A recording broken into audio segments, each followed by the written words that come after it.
નમસ્કાર મિત્રો, તમને એમ થતું હશે કે આ ભાઈ શું કરી રહ્યા છે? ઉકળતા પાણીની અંદર આ ચણાના લોટનું રાબડું નાખે છે. મિત્રો, હા, તમે જોઈ રહ્યા છો એ સાચું છે. મિત્રો, આ ચણાના લોટનું રાબડું આપણે નાખીએ છીએ. તો હવે મિત્રો તમને જણાવું કે શા માટે આપણે આવું કર્યું હતું. તો મિત્રો, તમારે એક વાસણની અંદર 4 થી 5 ચમચી જેટલો ચણાનો લોટ લેવાનો છે. તેમાં તમારે થોડું મીઠું અને હળદર નાખવાની છે, થોડું ધાણા જીરું નાખવાનું છે, અને ત્યારબાદ તમારે મિત્રો તેની અંદર થોડું પાણી નાખીને એકદમ મસ્તનું રાબડું, જે આપણે ભજીયા બનાવવા માટે બનાવતા હોઈએ છીએ એ પ્રકારનું રાબડું તમારે બનાવીને તૈયાર કરી લેવાનું છે. હવે મિત્રો, એક અલગ વાસણની અંદર તમારે પાણી ઉકળવા મૂકી દેવાનું છે, અને પાણી ઉકળી જાય ત્યારબાદ તમારે આ રાબડું મિત્રો તેની અંદર આવી રીતના નિરાતે તમારે નાખી દેવાનું છે આખાની અંદર, અને તમારે 4 થી 5 મિનિટ સુધી રાખશો એટલે આ પ્રકારનું તમારે મિત્રો એક ઢોકળી જેવું બનીને તૈયાર થઈ જશે.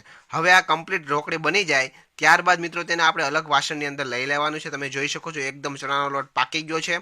હવે તેને આપણે અલગ વાસણમાં લઈ લેશું, અને હવે મિત્રો તેનો આપણે વઘાર કરવાનો છે. એટલા માટે એક અલગ વાસણની અંદર આપણે તેલ ગરમ કરવા મૂકીશું, અને ત્યારબાદ તેલ આવી જાય ત્યારબાદ તેની અંદર રાઈ, જીરું, ધાણા જીરું, અને થોડું ડુંગળીનું કટિંગ, થોડુંક ટમેટાનું કટિંગ, અને ત્યારબાદ થોડું મરચાંનું કટિંગ ને એવું બધું તમે મસાલા માટે, જે વઘાર કરવા માટે આપણે જે વસ્તુ નાખતા હોઈએ છીએ એ બધું નાખીને આપણે તમારે વઘાર કરી લેવાનો છે. એકદમ કમ્પ્લીટ થઈ જાય ત્યારબાદ તમારે એને થોડુંક પાણી એડ કરવાનું છે, અને ત્યારબાદ તેમાં થોડી હળદર, ચટણી, આ બધું તમારે એડ કરવાનું છે, અને સ્વાદ પ્રમાણે તમારે મિત્રો થોડું મીઠું પણ તમારે તેની અંદર ઉમેરી દેવાનું છે.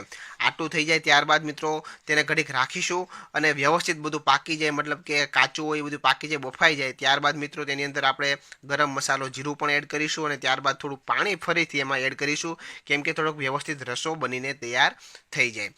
હવે એકદમ આ બધું કમ્પ્લીટ થઈ જાય, રસો બસો બધું બની જાય ત્યારબાદ મિત્રો જે આપણે ઢોકળી બનાવેલી હતી અલગથી કટકા કરેલા હતા તેને આપણે એની અંદર એડ કરી દઈશું, અને વ્યવસ્થિત તેને આપણે 1 થી 2 મિનિટ સુધી મિક્સ કરતા રહીશું. તો મિત્રો, હવે તમારા માટે એક મસ્તની એક સ્વાદિષ્ટ રેસીપી બનીને તૈયાર થઈ ગઈ છે. મિત્રો, આ ચણાના લોટમાંથી જે ઢોકળી બનાવેલી હતું આ એનું શાક બનીને તૈયાર થઈ ગયું છે, કે જે નાના મોટા બધા લોકોને ખૂબ જ પસંદ આવશે. મિત્રો, તમે એકવાર ઘરે અવશ્ય ટ્રાય કરજો. તેના ઉપર તમે આવી રીતના ધાણા ને બધું ઉમેરીને તમે વધારે પણ ટેસ્ટ તેની અંદર ઉમેરી શકો છો, અને આ રીતના તમે ઘરે બેઠા મસ્તનું એક જોરદાર યુનિક શાક તમે બનાવી શકો છો. તો તમને વિડીયો પસંદ આવ્યો તો વિડીયોને લાઇક કરજો, શેર કરજો, અને આવા જ નવા વિડીયો જોવા માટે આપણા ફેસબુક પેજને અને યુટ્યુબ ચેનલને સબસ્ક્રાઈબ કરી દેજો.